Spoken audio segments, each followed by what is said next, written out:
си облече сукма, гората си седна по стара върба, започна все пак веселба. За изпирки с лъка по стара върба, започна все пак веселба.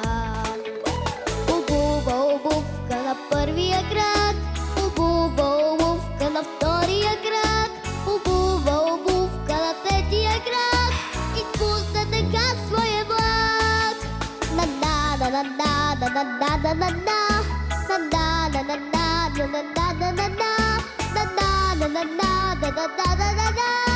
Изпусна така своя влак.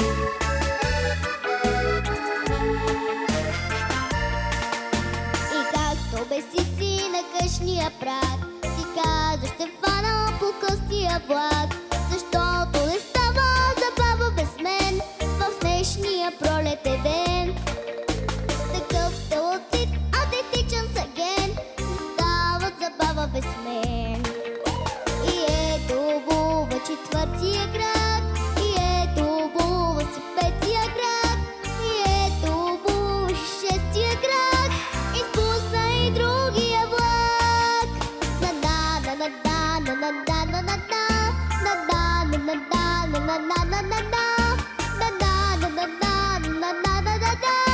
Изпусна и другия влак.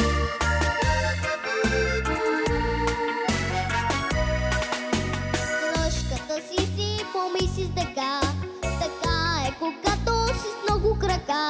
Не взех този вагон, ще мине и друг, додето обувам се тук. След малко ще дойде на гарата друг, додето обувам се тук. И ето обува си седмия крак, и ето обува си осмия крак, и ето обува деветия крак, изпусна забавата пак.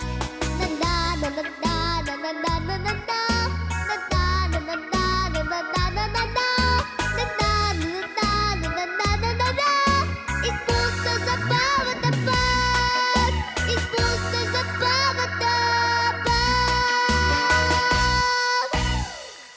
Благодаря. И ние благодарим.